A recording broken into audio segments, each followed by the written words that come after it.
Hello hello মন্ত্রী জং বাহাদুর মহারাজ, আপনি আপনি যেন কি বলতে চাচ্ছেন? মহারাজ, আমি প্রজা মহলে গিয়েছিলাম, সর্ব প্রজাদের মুখে একই কথা। কি বলছে প্রজারা? প্রজারা বলছে এই লক্ষ্মী ছাড়া রাজ্যে আমাদের কোনো শান্তি নেই মহারাজ। আমরা এই রাজ্য ছেড়ে অন্য রাজ্যে চলে যাব। তাই বলছিলাম কি মহারাজ, প্রজাদের মঙ্গলের জন্য আর আপনাদের সুখের জন্য, আপনাদের সুখের জন্য আপনি দ্বিতীয় দ্বার গ্রহণ করুন মহারাজ। মন্ত্রী জং বাহাদুর, আমি যে রানীর কাছে প্রতিজ্ঞা করেছিলাম,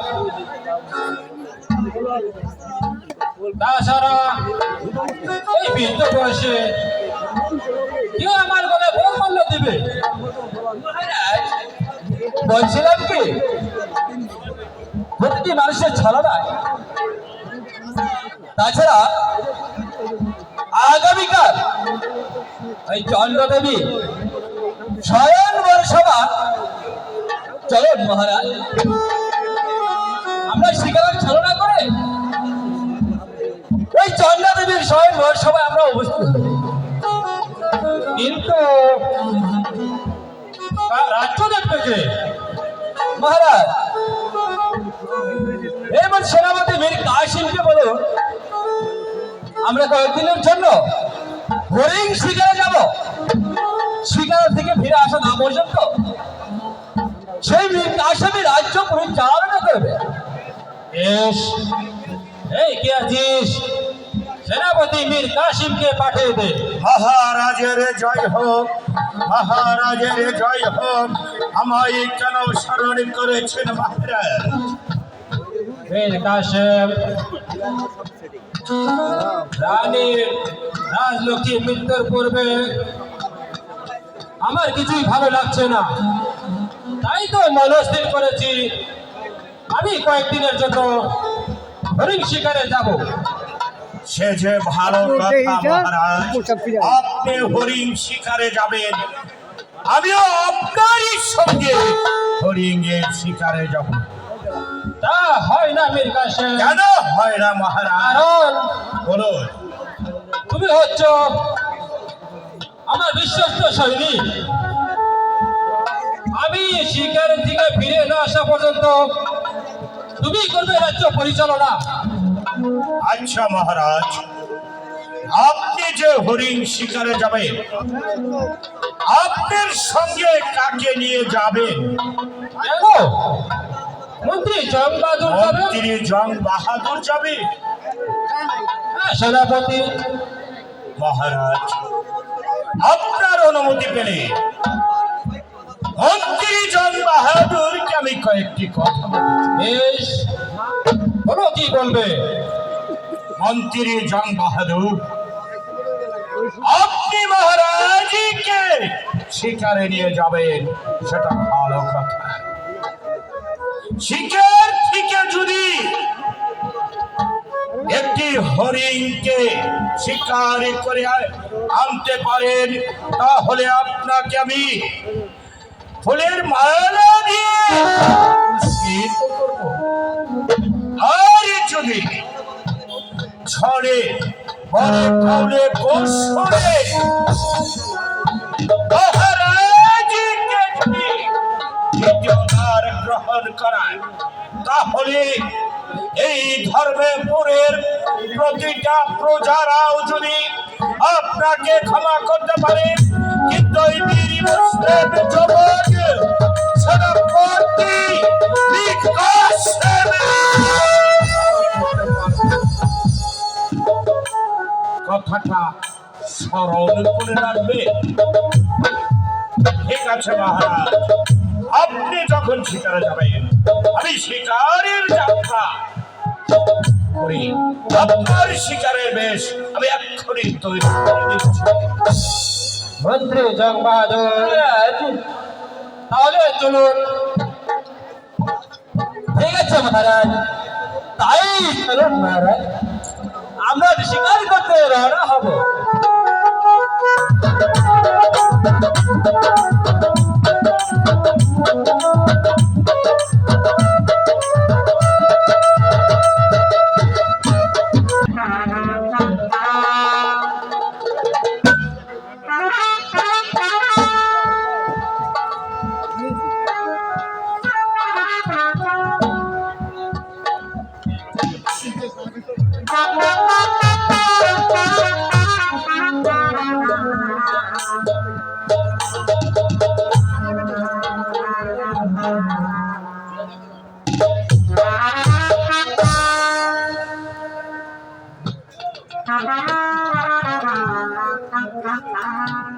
এই কে তুমি?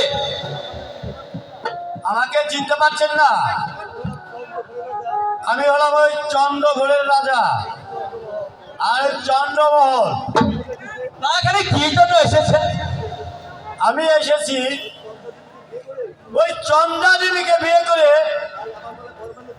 আর আমার গলায় বরমাল্য দিবে, আর তারপর চন্দ্রা দেবীকে আমার ওই রাজ্যে নিয়ে যাব। আচ্ছা, ইনিকে চিনতে পারছেন না? ইনি হচ্ছে ধর্মপুরের রাজা, রাজা ধর্মপতি। তাই নাকি?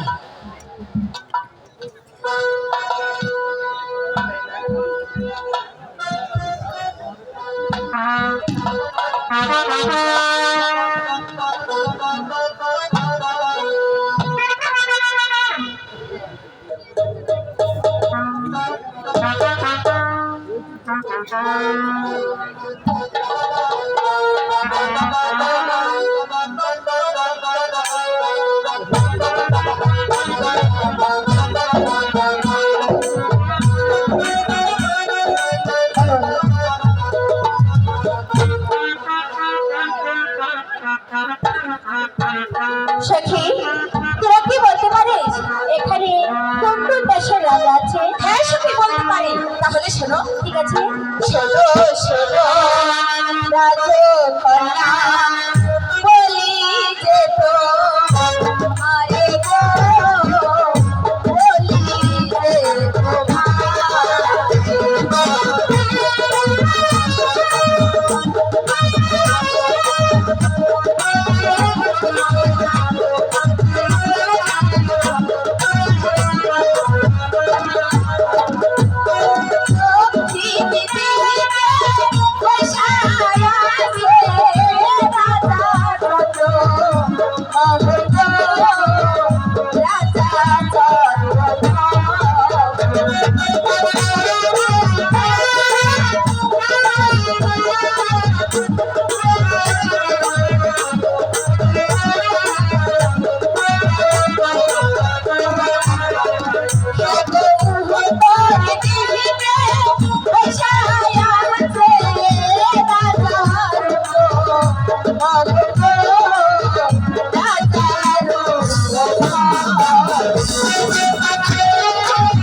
সখী, তোরা এখন যা, আমি আমার বরের গলায় মালা দিয়ে দেবো। বলে তুমি কার গলে বরমাল্য দিবে আমরা না দেখেই চলে যাবো? তোকে দেখতে হবে। হ্যাঁ গো সখী। ঠিক আছে, তোরা এখানে বস, তাহলে দেখে যা। ঠিক আছে, বসো সখী। সাক্ষী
মানিনা, এই বিয়ে আমি মানি না। অনেক আশা নিয়ে এসেছিলাম, ওই চন্দা দেবীকে বিয়ে করে আমি আমার ওই রাজ্যে নিয়ে যাব। তা যখন হলো না, আমি যুদ্ধ ঘোষণা করলাম। আমি যুদ্ধ করে ওই চন্দা দেবীকে আমি ছিনিয়ে নিয়ে যাব। মহারাজ, এদেরকে যুদ্ধের সংগ্রাম মিটিয়ে দিন।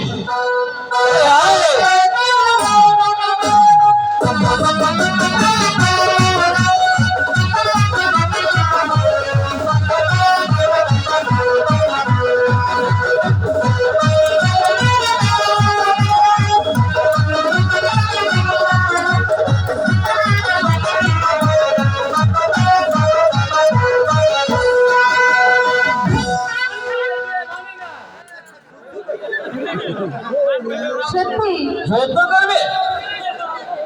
তাহলে আয়।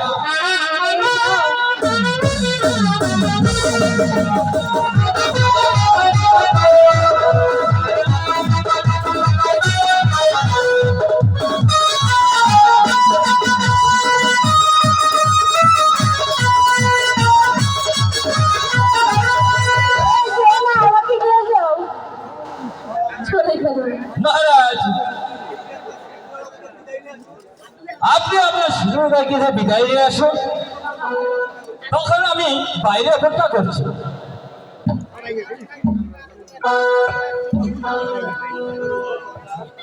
চলো চন্দ্রা, এখন আমরা দেশ সম্পূর্ণ যাত্রা করবো। মহারাজ, আপনি একটি আমি কথা বলতে চাই মহারাজ। আমার কথা বলো, কি বলবো? আমি বলতে চাই, আমার সেই ছোট্টবেলার খেলার একটি সিন্ধুক আছে, সেই সিন্ধুকটা আমার সাথে করে আমি নিয়ে যেতে চাই। আপনি কি বলেন? চন্দ্রা, আমাদের রাজপ্রাসাদে অনেক সিন্ধুক আছে, তুমি না সেগুলো ব্যবহার করবে? না মহারাজ, আমার পিতা আমাকে খুব শখ করে আমাকে এই সিন্ধুকটা দিয়েছিল, তাই আমি এই সিন্ধুকটা আমার সঙ্গে করে নিয়ে যেতে চাই। ঠিক আছে, আমি মন্ত্রী জঙ্গদরকে বলে দেবো যাবার সময় যেন ওই সিন্ধুকটা নিয়ে যায়। ঠিক আছে, চলুন সবাই।